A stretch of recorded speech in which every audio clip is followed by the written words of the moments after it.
I think that when we talk about two-state solutions, we are using three words and three lies. It's not two, it's not a state, it's definitely not a solution. So what's the answer? An everlasting occupation? First, occupation is not the word. One cannot occupy its own land. Israel is not an occupier in Israel because that's the land of Israel. So what about Gaza? Again, that's the land of Israel? Land of Israel, you cannot be occupying it. We're not occupying it from anyone. So I want us to watch this breaking news from the BBC that tell us about Palestinians in Gaza who were being rounded up by Israel Defense Forces and being stripped. And I don't understand if this is part of protocol or not, but when I saw this, I was really, really shocked. And it's quite a shame that we have gone this far, and this is what we now do to people. And I understand that there is a lot of threat, and those Israelis soldiers must take precautions to protect themselves. But if we just go out there rounding up people, interrogating them, putting them through very harsh and severe mental and physical conditions, what do we hope to get out of them? What do we expect to get out of them? So let's watch these BBC reports, and then when we come back, we shall continue. Video emerged this afternoon of Palestinian men taken for interrogation. BBC staff recognized the town of Beit Lahia in northern Gaza, and we've geolocated the video there too. Palestinian diplomats said these were savage images, evoking humanity's darkest times. The Israeli army said only that suspects were being interrogated. Posts on social media said the men had been sheltering with their families at a UN school and that others were killed during the Israeli raid. In this photo, the men have been moved to another location which we have not been able to verify.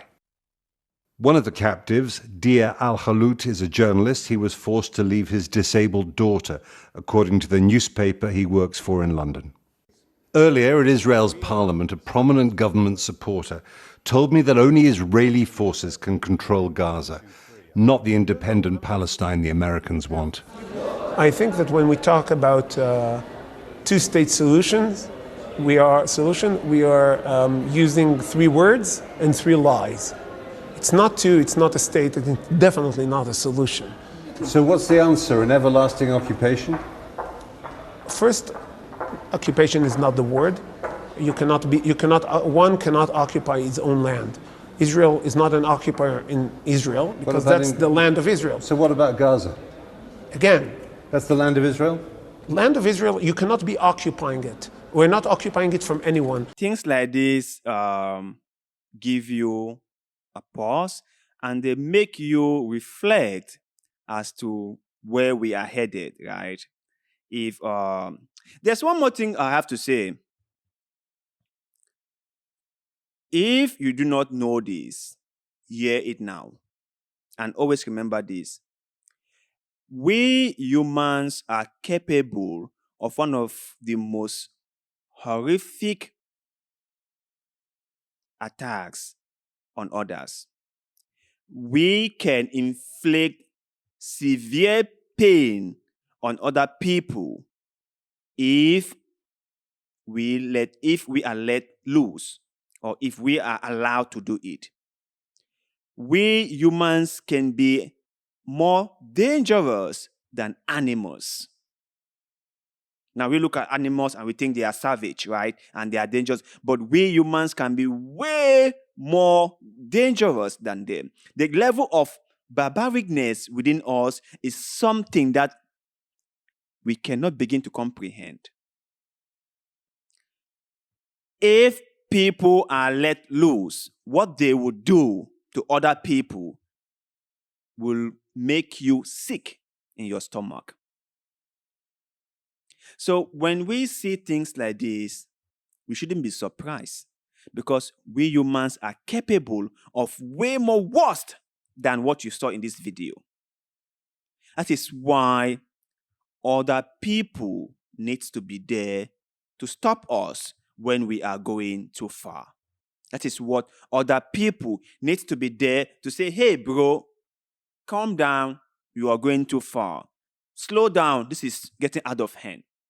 Because if people were led to do whatever they want to do, we will become savages.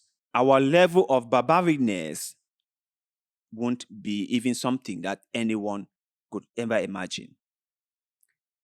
And the whole thing about this, like I've said many times, is that after Israel must have done something like this, after Israel must have rounded up a bunch of Palestinians, and after Israel must have subjected them to this kind of humiliating circumstance or situation, Israel will not turn around and claim that Palestinians do not like them.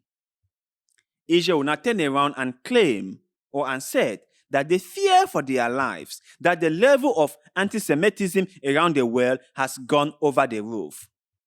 Israel will not turn around and said people don't just like them. That's what they will say.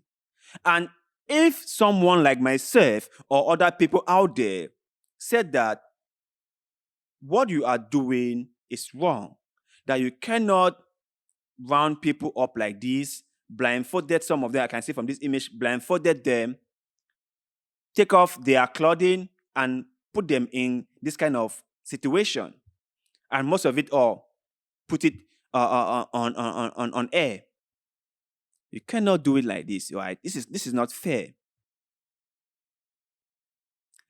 They will turn around and said you are being anti-Semitic. They'll turn around and said you are being pro-Hamas. They'll turn around and said you are not supporting a free society. They'll turn around and say that Israel is the only democracy in the Middle East, and why are we not supporting them? But you just have to look to yourself. You just have to look through yourself, re-examine yourself. What have you done that has let people start speaking out against you? What have you done? You must have done something. If one person blame you, then that person might not like you. If two people blame you or criticize you, well, they might have something against you. But when 3 people, 4 people, 5 people, 10 people start criticizing you, then it's high time to re-examine yourself, because at that moment in time, the problem is not with those people who are criticizing you, but the problem might be with you. And as any rational being, you have to re-examine yourself, have a good look upon yourself, and see what you might have done wrong. And that might have caused people to start criticizing you. Because after people saw images like this, believe me, how do you expect them to have any favorable view about you? What about the people in Gaza who you've subjected to this kind of situation? Who you've subjected like this? Do you expect them to like you? How is that even possible? And how can you seek peace when the things you've been doing so far doesn't really suggest that you really want peace? How come? So my brothers and sisters, before we go blaming other people for every single thing that is going on in our lives, maybe the person we should be blaming or holding accountable should be the person in front of the mirror. Just maybe. But you guys out there, Share your take on this breaking story about Palestinians rounded up by Israelis defense forces and being blindfolded and stripped like this. Do you think that this is how Israel will get the peace they so desire? Or this will just play into the hands of Hamas? Let us know in the comment section below, because like always, we love hearing what you have to say. And please kindly like this video, share this video, support the channel, because that helps us a lot and we shall forever be grateful to you.